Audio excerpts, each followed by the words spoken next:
महाविकास आघाडीच्या 4 जागांचा प्रस्ताव परत करतो। 26 मार्चला वंचित भूमिका जाहीर करणार, तर 27 मार्चला अकोल्यातून उमेदवारी अर्ज भरणार। प्रकाश आंबेडकर यांचं स्पष्टीकरण। प्रकाश आंबेडकरांनी एकतर्फी युती तोडण्याची घोषणा केली, मात्र आंबेडकरांना दिलेला 4 जागांचा प्रस्ताव कायम आहे, तर आंबेडकरांनी निर्णयाचा फेरविचार करावा। संजय राऊत यांचा प्रकाश आंबेडकर यांना सल्ला। जात प्रमाणपत्राच्या निकालावरती नवनीत राणांच्या उमेदवारीवरून भवितव्य अवलंबून, तर 27 मार्चला खासदार नवनीत राणांच्या जात प्रमाणपत्राचा निकाल लागण्याची शक्यता, सूत्रांची माहिती। अंतरवाली सराठी जरांगेंच्या निर्णायक बैठकीला सुरुवात। थोड्याच वेळात जरांगे पाटील मांडणार भूमिका। महायुतीच्या नेत्यांची जागावाटपासंदर्भात दिल्लीत रात्री उशिरापर्यंत खलबतं। मध्यरात्री 12 ते 3 वाजेपर्यंत सुरू होती बैठक। काँग्रेसचे विदर्भातील उमेदवार जाहीर। नागपूरमधून विकास ठाकरे, गडचिरोलीमधून नामदेव किरसान, तर रामटेकमधून रश्मी बर्वे यांना उमेदवारी जाहीर। राज्यात आणखी एक काका पुतण्याची जोडी राजकारणात येणार। आमदार शहाजी बापू पाटील यांचे पुतणे संग्राम पाटील हे राष्ट्रवादी शरदचंद्र पवार पक्षात पक्षप्रवेश करणार। साताऱ्यात भाजपकडून उदयनराजेंची उमेदवारी घोषित। दिल्लीतील बैठकीत उदयनराजे यांच्या नावावरती शिक्कामोर्तब।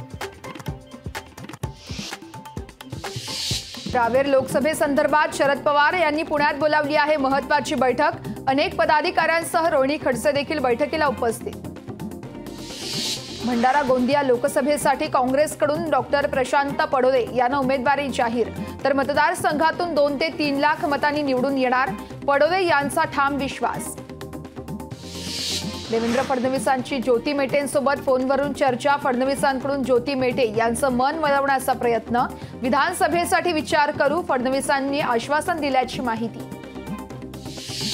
रेल्वेच्या भूखंडामुळे धारावी पुनर्विकासात अडसर। भूखंड ताब्यात न मिळाल्यानं पुनर्विकासाच्या कामाला उशीर, तर भाडेपट्ट्यापोटी आता रेल्वेला 3600 कोटी रुपये देणं गरजेचं।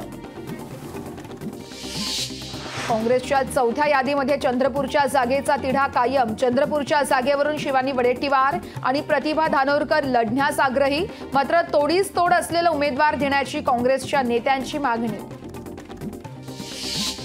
राष्ट्रवादीकडून घड्याळ चिन्हाची जाहिरात प्रसिद्ध। सुप्रीम कोर्टाच्या आदेशानुसार जाहिरात प्रसिद्ध, तर चिन्हाचं प्रकरण न्यायप्रविष्ट असल्याचा जाहिरातीत खुलासा।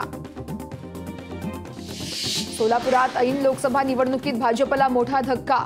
भाजपचे प्रशांत पाटील बिराजदार आपल्या कार्यकर्त्यांसह करणार ठाकरे गटात पक्षप्रवेश। मुंबईच्या मध्य रेल्वेवरती माटुंगा मुलुंड अप आणि डाऊन धीम्या मार्गावरती आज मेगा ब्लॉक घेतला जाणार। दुपारी 4 पर्यंत असणार मेगा ब्लॉक।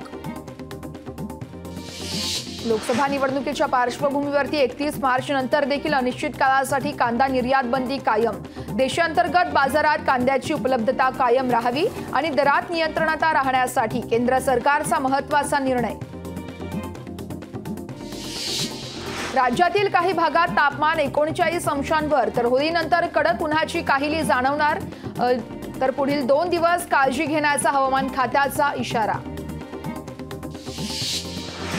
मुंबईतील घरांच्या विक्रीतून म्हाडा मालामाल। घरांच्या विक्रीतून म्हाडाला गेल्या 6 महिन्यात तब्बल 391 कोटी महसूल जमा।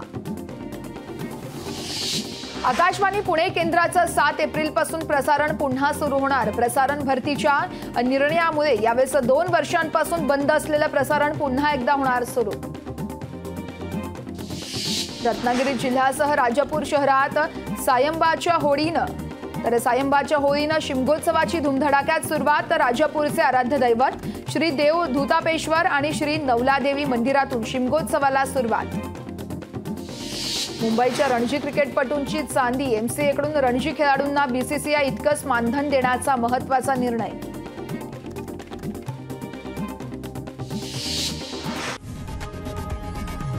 लोकशाही मराठी ऐका, पहा, जागरूक रहा।